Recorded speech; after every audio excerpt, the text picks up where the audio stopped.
Welcome back. We've been talking a lot about how kids are back in school, and that also means college students. And this also means in this kind of new world of 2020 and kind of post-COVID-19, what does saving for college actually look like? We know this has disrupted a lot of plans for families as well. Well, joining us this morning is John Boroff of Fidelity Investments. They have done a lot of research in this as well, trying to figure out kind of what parents and families can do to move forward. Good morning, John. Good morning. So as we were kind of mentioning before we got started, this is a serious issue that I think is the conversation. The best thing is for these conversations to be had. But I know in the state of 2020, this has changed a lot of the planning for families, has it not? Yeah, we've been doing this study since 2007, and this is, I think, without question, the most interesting year. There's been a lot of uncertainty, and the study bore that out with less than a third of parents feeling confident as they headed into the fall school year. So is that the big takeaway? That, I mean, what did this survey find? What are you really seeing that families are considering and not considering? Yeah, we start with the score. So the score this year was a 33. So that means that parents are on track to have 33% of their college savings goals met by the time their student reaches college age. So clearly there's some work to be done. But it's important to note that that is an improvement over what we saw when we first did this study. The last time we did the study back in 2018, when the score was a 28. We also saw that nearly 80% of our responders said that they were already saving for college, and that's a huge improvement over when we first started doing the study back in 2007. So again, a lot of work to be done, but we're seeing some steady improvement.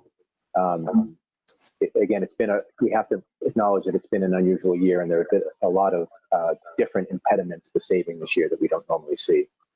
Well, that's what I wonder when the actual survey was done, because I feel like a lot of things have changed for families.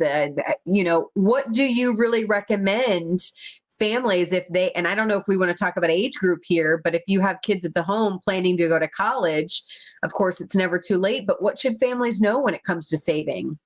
Yeah, so given the circumstances of this year, the bottom line is to try to save what you can when you can. But there are a number of tips that you can consider that can help you save in any environment. So for example, you can consider using a rewards card that can help turn some of your spending into saving, especially if those rewards can be funneled directly into a 529 college savings account. And the other thing you can consider is enlisting the help of family and friends in your college savings efforts. We've seen a big increase in gift contributions into 529s in the last several years. And in many cases, people are choosing to gift into a 529 instead of giving a more traditional gift on a birthday or holiday. I hear this 529. Is this still kind of the best way, even in this climate? Is that one of the best ways maybe to save for college? Yeah. For many people, the 529 can play a key role. It's a tax advantage savings account that's specifically designed for education savings.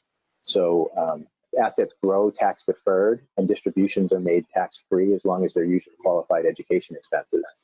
And one thing that we've made a clear connection with is having a dedicated college savings account and reaching your college savings goals. It's really important to have that money earmarked and sort of in an account that's specifically for education savings. So who do you recommend that families and parents go to help with those goals? Do you go to your bank first? Do you call, if you have an investment with Fidelity, do you go there first? I mean, who is it that can really make sure that you're taking the right steps? Yeah, regardless of who you use for help, the most important thing is knowing where you stand. So having a plan is key. We've seen that having a plan can increase your confidence, and people who have a plan tend to save more. So no matter how you come to that plan, and it can be as simple as something you do on your own. You can enlist the help of an advisor, friends and family. But as long as you have something that you can review and revise on a regular basis and track your progress, that's going to be a big help.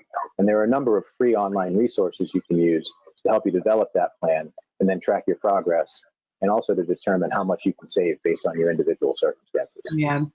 Well, I was just going to ask, we're out of time. Your take home, though, is at least start somewhere, right? And again, I think when you actually start with a plan, it can help you a lot easier to get to your goal. Absolutely. We'll make sure to put all this info. We've been showing the website there where people can find more information. Thank you so much for your time. We appreciate it. Thanks for having me.